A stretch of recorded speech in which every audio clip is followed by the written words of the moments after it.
La calor ha tornat a batre rècords. A Barcelona els termòmetres han arribat als 34 graus i en determinats llocs el sol, més que de justícia, semblava de condemna.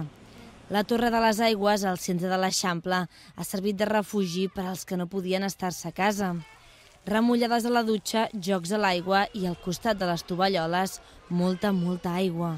Petits i no tan petits han buscat les seves alternatives a la calor. Nosaltres fonamentalment el que fem és instal·lar-nos aquí a la Torre de les Aigües, venim quasi cada dia, molts dies ens quedem a dinar, a vegades fem altres coses, però un rato al matí o un rato a la tarda sempre venim, que ens queda a prop, i si no, la Creueta del Coll, que hi ha una altra piscina també per nens. Venimos mucho aquí a la piscina y si no, pues vamos a visitar amigos con aire acondicionado, la verdad.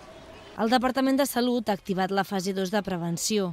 Es dispara quan les temperatures són extremes i està previst que s'allargui fins demà.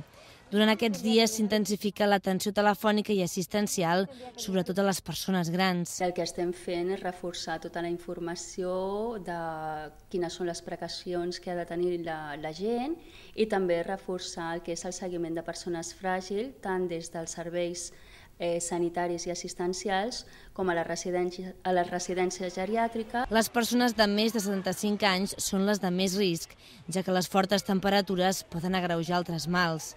Però tot i la forta calor d'aquest any, no s'ha produït cap incident greu. Les mesures que ha de prendre la gent són, per una banda, al carrer, quan estem al carrer, buscar l'ombra.